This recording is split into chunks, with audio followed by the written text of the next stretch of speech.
about community, and IHSS, there's a need for IHSS big time for people like myself and others who need it. And this is all about community, and we're here to express the need for IHSS and express the support. The service would hurt me if they cut it, because I wouldn't be able to really do anything for myself. I really need them right now to help me do for myself, because they need to cook my food and, you know, give me my bath. Moser. I'm the community advocate with Silicon Valley Independent Living Center in San Jose. With me are some of our staff, volunteers, and board members, as well as some community members, all of whom would be very negatively affected by the 7% across the board cut to IHSS. The courts have already determined that last year's 20% cut goes too far, and that the state can't get away with that. So what the state is really doing here is trying to test the water. Well, can we cut 7%? Well, okay, what about 6%? They're trying to cut as much as they can, and if they succeed, it's going to be hard for some of our very best people to continue working at our center, or continue participating in our activities, or indeed in community life as a whole. Yeah, we want to live in our homes, not nursing homes. I would also point out, since this is UDW, that there are nearly as many IHSS caregivers in the state as there are recipients. So it's people's jobs that are at stake too. Thank you very much. How would the IHSS cuts affect you? Oh, absolutely. I think it will affect all horribly. Most of us at Silicon Valley Independent Center, we like to work, but our physical bodies need to be cared for, and it provides that service for us. Without it, we won't be able to do what we do every day. To support this state capital action, because I believe that as a person with a disability myself, I feel that this is important for everybody from the walks of life, rather if you have cerebral palsy, Down syndrome, or epilepsy, or whatever. I think everybody needs to be out here to know what's going on in your community, in your city, or in this state, because not a lot of people know what's going on. So that's why I'm here to let my voice be heard, and also be very supportive of all these other programs that are out here today, just, you know, letting their voices be heard. I'm here as a supporter of United Domestic Workers because, like I said, I'm the Secretary Treasurer of Merced County, and it's been over a year and a half since I've come up to a rally. So because of her condition, that she is a little bit calmer and it's not too stressful today, and I decided to come up and show support for all the people with disabilities.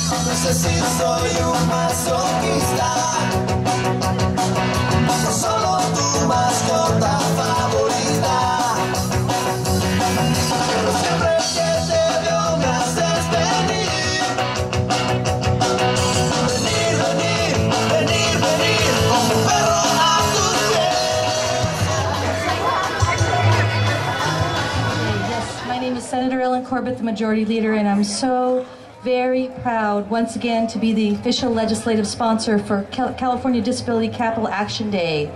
And we're here to rally, and I'm so pleased to be asked to address you today. So I know you all know this. More than ever, it is essential that you participate in the political process. You do a great job of it, but it's very important this year that all elected officials hear you. Please continue to stay involved and demand a seat at the decision-making table. As you have said, nothing about you without you. And I often tell this to people who come visit me at the Capitol. If you're not sitting around that table, someone else is. So you need to be sitting around that table so your voice will be heard. Your presence and your voice makes such a difference to all of you, more than you could ever know. Especially for all of us who are fighting to support independent living, and protect the civil rights of people with disabilities, and to ensure that everyone has access to quality mental and physical health care services. You are the wind beneath our wings, and we need you. These are tough fiscal times for people in the state of California. We all know that. But even during these difficult times, we must not allow the erosion of important civil rights. Failing to comply with California's disability access standards supports an often hidden and sometimes sinister segregation of persons with disabilities, and we can't let that happen. It's not acceptable. And especially in 2012, people have fought for many years for these rights, and we still don't have full integration of persons with disabilities in our society. So you're here to make sure that that happens. It's been more than 20 years since the passage of the Americans with Disabilities Act, and even longer since the passage of our California state laws to protect those rights. And even in these trying times, we know the importance of the services that support and allow people to remain in their homes, in their jobs, and in their communities. Taking away these kinds of services is not only heartless, but it's just plain poor public policy. And why is that? Because it will cost people with disabilities more and taxpayers more if these services are eliminated to people with disabilities, who are then forced to move to more restrictive levels of care. And we don't want that to happen, right? We should not balance the budget on the backs of persons with disabilities. And we should not destroy, let me hear ya. And we should not destroy what's left of the safety net in California. So now more than ever, your voice matters here in Sacramento. You must speak out loudly, and you must insist. Nothing about us without us. Let's say it. Nothing about us without us. Nothing about us without us. Your advocacy makes a huge difference. Don't ever give up. Keep up the good fight. We're in it together with you. I'm so glad you're here today, and honored to be able to speak with you Chrissy today. Kellen would like to share a little poem to make you think for a little bit and share why it's important IHSS is to her. Hello, my friends. How's everybody doing? Great. I have some words for you. I'd like you to follow the words and try and reach the message which I have for you. First of all, I'd like to say that being an IHSS recipient, I get so much help from Chris. He helps me every day as much as possible, and I feel a lot more independent. It is so necessary for us, the disabled. Here's my poem. It's called A Single Second in Time. I'd like everyone to think about this. Appreciate the time in which lies within each second. Please join in, it's you I beckon, to accept time as a whole, or parts of that have touched your soul. Each unique part as an individual, experiencing it to its fullest as though it were indisputable. Although mistakes are learned from, if we only choose, appreciate the time being, sometimes we feel we lose. But keep in mind that as we hope for what more life may bring, every waking moment of time in itself will always sing. So as I go on and on with words that simply rhyme, just remember to appreciate every single second in time. Thank you. I am so excited to be here. My name is Ruth Wellen. I recently graduated from Sacramento City College. Woo! After a long haul. Thank you. 2 years ago, I saw a need not only at Sacramento City College, but within the community at large, to educate the disabled community on policy and procedure.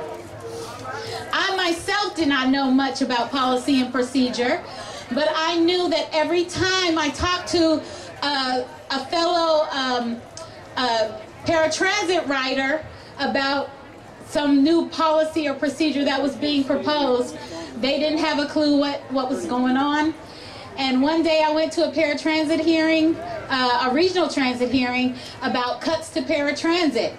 And I had so much fury that they wanted to increase our fares and cut services to various areas. And I got there with all this passion, and then I realized I didn't understand legislation. So I took action over the summer of 2010 to form the Voices of Hope at Sacramento City College. We are a disabled advocacy group at Sacramento City College. We're an all-inclusive group, so it doesn't matter if you have a brain injury or a physical disability or emotional or mental. We are welcoming to the whole community. Disabled or non-disabled, we are non-discriminatory. Yes, we are a team. We are a team. California is a team. We're all team players on this team.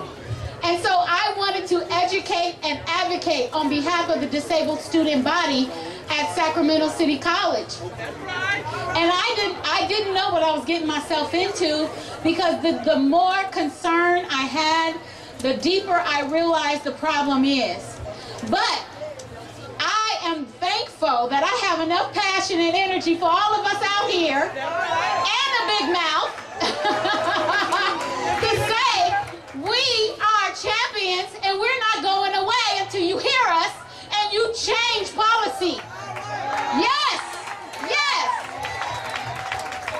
Voices of Hope organized education summits. We organized advocacy rallies. We organized anti-bullying rallies. We organized Disability Awareness Day. This year at Sacramento City College, we had our 6th annual Disability Awareness Day, and our theme was running the race of victory, because everyone out here is a champion. You're a champion. I'm a champion. We're all champions out here. Yes, they need to know in the Capitol that we are champions. Yes, every one of you out here is a champion, because you got up and came out here to fight for your rights. And I'm with you. We stand united. We have a powerful voice. Yes. So I went to I've been going to state hearings, and one day I was so disgruntled over all the budget cuts and all of the lack of support in the classroom that I almost decided not to go. But I went, and I was just very vulnerable and transparent. And I let them know how frustrating it is for me and you, who have so much potential, who is so eager to be as independent as possible, how we deserve we deserve equal rights. And I felt so frustrated that particular day.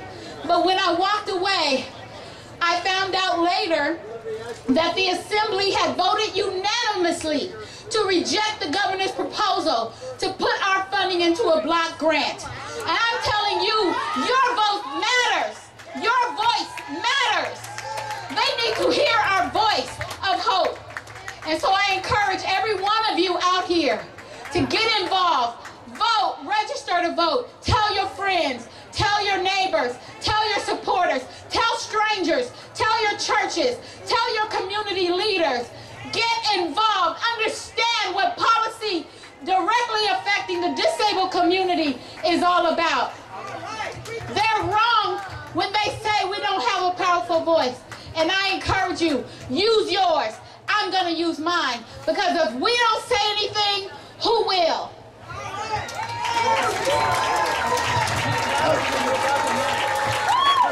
That's right. Wow, young energy. That's awesome. A lot of years working and fighting to help make that happen. Now, I spoke to you a couple of years ago and talked about the hard times that we're having at this gathering. And I wish I could stand before you today and tell you that everything's all better. You know that it's not. We're continuing to face the really great difficulties. The May revise is out, and we know the deficit has actually increased by over $6 billion. This obviously means that more cuts are on the way. That said, we need to make sure that those cuts make sense and don't actually wind up costing us more money, and also don't increase the human suffering that's the result of the budget. The good news is that since we've been able to approve a budget with a simple majority, we've solved 75% of our structural deficit. And so I do believe that things are going to get better. Now we simply got to pass the tax initiative in the fall so we can keep moving in that direction and keep improving things. Many of you know I've been a long-time advocate for persons with disabilities. It's been a privilege to be elected in this building and to give people with disabilities a voice.